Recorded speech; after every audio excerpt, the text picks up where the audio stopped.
How's it going, everyone? In this video, I'm going to talk about the Revoltech Woody Sepia color action figure. So before I talk about the packaging and the figure, let's just have a general talk first. I kind of realized that a lot of people hadn't covered or maybe not even realized that the Sepia version of Woody existed.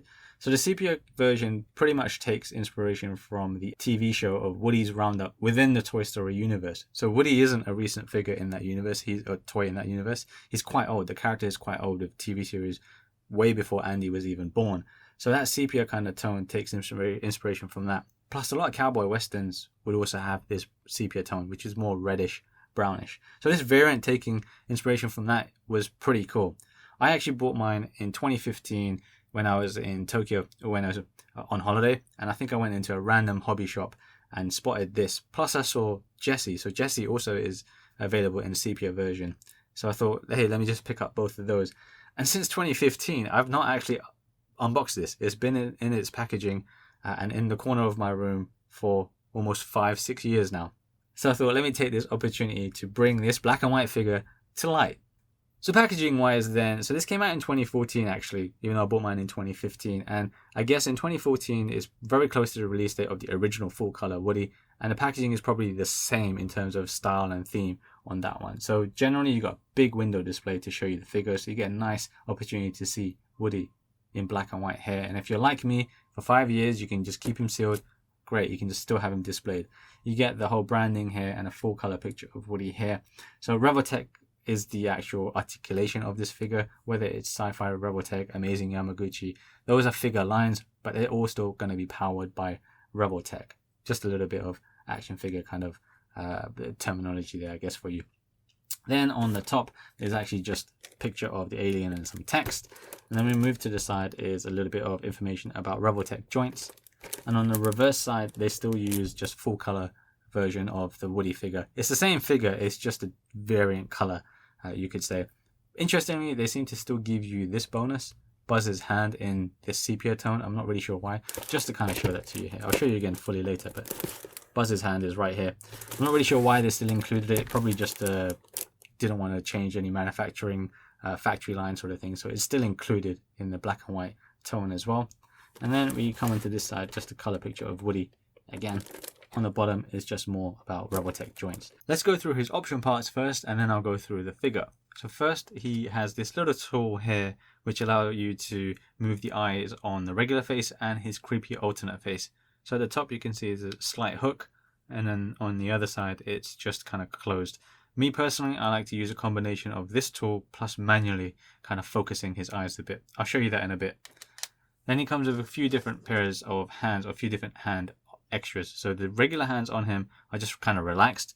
And then one of his right hands given to you is for the microphone, like so. So remember, this is all in a sepia tone. So this isn't even a kind of toy flesh tone. This is that whole creamy white flesh tone for black and white kind of TV look that feel that they're going with this. So pretty basic kind of sculpting going on. It's not bad, it's just basic, that's all. Then with his other hand, this is slightly different from the hand that's already attached to him.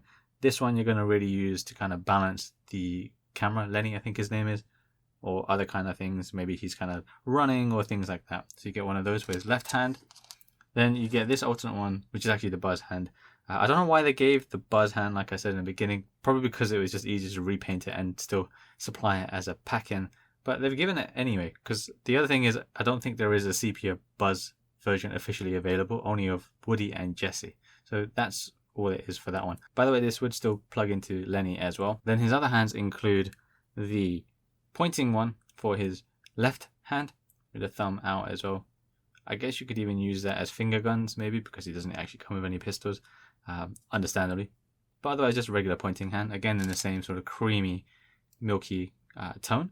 And then this one is also to hold on to it, similar to the Buzz hand. So this is the face that everyone should be more familiar with. It's the one that is on all the memes and all the creepy photos of the regular full color version of Woody. So you get the same version of that face, but now in a sepia tone. Now if you look closely actually at his cheeks, there's slight airbrushing on there, which is nice. It does give it a nice sort of popping out. It pops out nicely in my opinion, and looks great in a lot of different kind of photos that I've taken. So it should be mostly the same as or even exactly the same as the regular version of Woody. I don't think there's going to be any changes on it. Here's the back side of it, so you can see these pegs are where you can rotate the eyes. So I'm going to just flick that down like there, and then you'll see one of the eyes turns white. And then you just have to use this tool. So you can use it on this side and then tweak it like so. And then if it goes all the way, say, up to the edge right there, you might want to just hook it out with this tool bit here, like that, instead of your fingers if they can't kind of fit in. But generally this is, yeah, the most iconic face, and you'll get the exact same sort of expressions and poses that you want out of this face with this Woody, just like you would have with the regular color version. Comes with a nameplate, Woody, Toy Story. I don't know if the full color version comes with this one. Then the microphone, also in the sepia tone. Pretty basic kind of sculpt, just kind of a gloss finish all over. This is going to be used with the hand that I mentioned earlier on. You just slot it in like so, very simple. Then he comes with his buddy Lenny. Now if I'm wrong with Lenny, I'll put the name up multiple times whenever I've said his name. But this is again the same as what was included with the regular full color version of Woody, but now it's going to be in the sepia tone as well. So the more brown and grey finish. Sadly, none of this stuff actually moves. You can't do anything about it. And I don't want to, push it and accidentally snap it. So no, his feet or anything like that don't move. It would have been cool if they added a little bit of extra kind of articulation or posing possibilities in something like this. But hey, it's still included. And then to finish that off, you can put it all, maybe not the Lenny, but the rest of the stuff into this little Revoltech case to hold all his alternate parts. So that's pretty cool. You don't normally get this in modern figures, at least not any that I've purchased so far. So it's cool that they're giving this. It's very jarring actually, because then everything kind of looks like it's in some filter, and then when you see this, it's like separate, plus the color on the hands as well. So actually Woody's hat doesn't come already on top of his head. It's a separate thing, as you might have noticed in the beginning of this video. So here's a closer look at his hat. So again, using the whole sepia tone gray and then the brown around that little band there. Show you the inside of it. Pretty nice sculpting and clean looking stitching effect going on there. So I like that. So the main difference with this figure versus the regular version is of course that it's a sepia tone. It's got a lot of that whole brown grey look to it. There's a little bit of brown kind of blushing on his cheeks, which is nice. It's very subtle and you may not notice it all the time, but I really like how that pops out. So that's about the only kind of color I would say on this figure, and it's fine. It's the point of this figure is to be very old school and black and white looking because of the Woody's Roundup TV show. So it looks really cool in that regard. The other details on this figure look really good. I'm going to assume it's exactly the same as regular color Woody anyway. So for example, his Sherrif badge is really nice, sculpted really well on his torso. Even the buttons on his shirt, just the lines are quite nicely done down his sleeves and the bulk of the shirt. The cow patch on his little waistcoat. His belt buckle is very cool as well. See there? His belt is separate actually, so if you were to accidentally ruin this or destroy this, you can see actually it's going to give you a bit of a gap at the joint section. There we are. It's not a bad thing. Generally it covers it up. Pockets on his jeans look good as well. Where his pistol would normally go is fine as well. Down to his boots too, look quite good. Very faint cactus stitching going on around there. Because of the sepia tone, it might not always be so obvious, but he's got that on both boots on the insides as well. So the detail is pretty good on this as well. The scuffing over here on top, maybe it's not scuffing actually, it's just the actual stitching on the boots itself, but yeah, it's good. And then these as well. Sadly, these don't move or anything like that. Maybe it's just extra cost or maybe a danger to put that in a toy. But they're there. Just be careful not to hit these or knock these too much in case they snap. They're pretty sturdy from what I've kind of shown or used so far. But, you don't want to risk it. The little pull string at the back doesn't pull, sadly. I'm curious if any modders or anything have done any custom jobs with that to allow that to happen. But you can't do anything with it, sadly. I think I would have paid a little bit extra. Maybe not too much extra, but a little bit extra just to have the pull string. Maybe no audio, but at least have the pull string. And then you got his scarf as well, or handkerchief, however you want to call it, around his neck. There are details around there too. So it's a loose piece that does move around his neck. So all in all, yeah, the detail on this figure is quite good. I did miss one little bit, almost forgot it, but the bottom of his feet, with Andy on it. Give you a close look at that. So it's just on his right foot. The left foot is plain, nice and smooth. So that's all the details for the actual figure itself. And it looks good. Honestly, I really like the details on this. It's true to what you would expect from a Woody figure. And if I had the full color version to compare it to, I'm sure it would be very good looking. On its own, still perfectly good looking. Now talking about the articulation. So his head can move down like so, up like so. Actually, it could move more, but because of the shape of his face and the length of his head, you could say, it's going to be quite limited. When you take things off, yeah, you get the motion. And also because of his jaw, it doesn't really allow him to tilt his head side to side, sadly. So you're kind of limited with that. You can, of course, look left and right, do the whole twist around as well if you wanted to. Arms kind of move up and then around. This is a 5-year-old figure, so some of the joints are a bit old school. They're not really used that much in a lot of the modern, like amazing Yamaguchi Marvel figures, for example. Some might use them, but generally they're a little bit more loosey-goosey these days. You've got the bend here. Now your bend, if you do not get the bend in the right place, you're supposed to kind of pull out the limb and then twist the joint a bit. I might show you that on the leg because that's a bit easier to do. The hand, do the wave, and then rotation.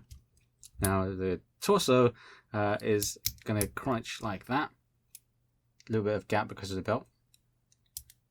And you can kind of reset that. Torso joints on Revoltech from 5 years ago can be a bit awkward at times. Can lean back. That's also with the legs. And then twist as well. Not so much on the leaning on left and right. And then for his legs, kick up. And then what you want to do is, if you want to kind of move him sideways, you would want to rotate that a bit. So actually, here you can remove it, lift that up a bit, and then gently just kind of rotate like so. When I say gently, because the way I've done it there, if I did it too harshly, then it could have split at that joint, which is a very common thing with old Revoltech figures and can even be common with even any other manufacturer figure. So just be careful when you do that. So I'm going to leave that there for the time being. And then he's got the knee bend like so. Similarly, again, if it rotates, you're going to pull it off at the leg and then twist it back again. And then the ankle. The ankle is a big ball joint with that whole ratchety feeling on it. I'm not a huge fan of it, but again, it's a 5-year-old figure, so I'm not going to dock it for that for too much. Most of the new Revoltech stuff that I've got don't really use this anymore at the feet. Can be a bit annoying because then I actually had trouble making him stand comfortably without worrying about balance too much in even just a regular standing neutral pose. So you got that, and then a pivot, no toe hinge. So that covers his articulation. So it would have been fine. It's probably good back in the day. It reminds me a lot more of the Teenage Mutant Ninja Turtles ones that they did, which I think were around a similar sort of time frame of release. So again, nowadays the joints are a little bit different for some of the newer dynamic Revoltech figures. Since Woody isn't the most dynamic of characters anyway, I mean, there's a few running things and leaping and things like that he might do. So you'll get typical poses out of Woody, so it's actually fine. But because it's an old Revoltech figure, you just kind of have to understand how those joints work and how they articulate a little bit before you go too crazy and accidentally break the actual ball joint itself, which you don't want to do. And just to change his hands, it can be sometimes, again, a little bit tricky because the joints come off like this completely. You can either pry them out with your own fingers if you want to, or get like a t-shirt or something and go over it, or you can just get another hand and then work it in like this, and then hopefully it will come out. It uses the same peg on either side, so it doesn't really matter. So I'm going to use the hand that actually holds on to his body. So I'm going to attach the hand to the arm, and then this has a little hole on one side over here, you can see, and we'll just plug that in. Once the joint is in, just tinker around with it to get the pose that you want. Sometimes the joint might still come out of his actual wrist, but it's okay, it's not too bad. But there is just a basic application I'm showing you. I'm going to take that off because it's a bit heavy with that on. Then let's change his face because I know that's what people want to see a lot of. So I'll show you this face very quickly with the eyes kind of mangled like so. First, so there we go with his creepy face. I know it's the one that everyone's been waiting for. And then let's change his eyes a bit. So you can move his eyes like so. So I tend to do it this way around with this figure, just because the pegs on the back of his eyes are a little bit longer, so I feel like I'm able to do them manually a bit more. But then his right eye here is stuck in a corner, so then I have to kind of use the tool, as I mentioned earlier on. So let's just kind of dig that out a bit, like so. And then let's just kind of, yeah, there we go. Kind of, there. Put it back on. He's kind of looking a little bit drunk, you could say. Very, very, very uncomfortable to be around this kind of guy. You wouldn't want to be his friend at this point. Even Buzz probably is like, I don't know this guy. And since I covered the Revoltech cable not that long ago, I've got him already here. So boom, all of a sudden you've got a lot of color. Ignore his missing hand or anything like that. But Sepia Woody does really look quite good. Now I'm using a gray background. A gray background with a Sepia Woody looks pretty good in my eyes. It just kind of has that filtered look without being filtered, right? And that looks great. And as soon as you add in a really vibrant looking figure like Cable, there's a big stark contrast. And I kind of like that. So if you have this figure, there's going to be some really cool color dynamics that you can play with alongside, you know, his other kind of weird creepy traits with his face. Just to say as well, Woody stands around 15 centimeters tall without his hat, a little bit taller with it. And Cable was a bit like 16 centimeters, I think it was now. So pretty average height for this Woody figure. So like I mentioned in the beginning of this video that I wasn't really sure how many people covered the Sepia version of Woody or Sepia Jessie, since both are available in that alternate variant, or if they just kind of ignored it. But the way this Sepia one looks, I really like the way it's turned out. It's very clean looking and it stands out for me for being basic. And sometimes, you know, you kind of like that. And even when it stands next to things like that Cable that I mentioned, it's got that big contrast, and I really like the way that looks. It's very cool. If you're really into photography, you can probably get some cool results if you pick up and play around with this figure as well. So try that. Maybe try and get this off of eBay if you're able to. Typically, variants like this would be available in, say, Comic-Con, things like that. But for me, I lucked out. I just went into a random shop in Tokyo and decided to pick this up alongside Jessie as well. So I'm pretty satisfied with that. I think you should be satisfied anyway if you've got the original version. Again, it's just a color variant. In terms of joints and things like that, this is a 5-year-old figure, so Revoltech have kind of tweaked things compared to figures that are released today. So like the Cable, again, check that video out if you haven't seen it. So it's a little bit archaic in some ways, but it still is a totally functional figure, so I'm pretty good with it. Thank you for stopping by to watch this video, and I hope you stay safe wherever you are and whatever it is that you're doing. See you in the next video.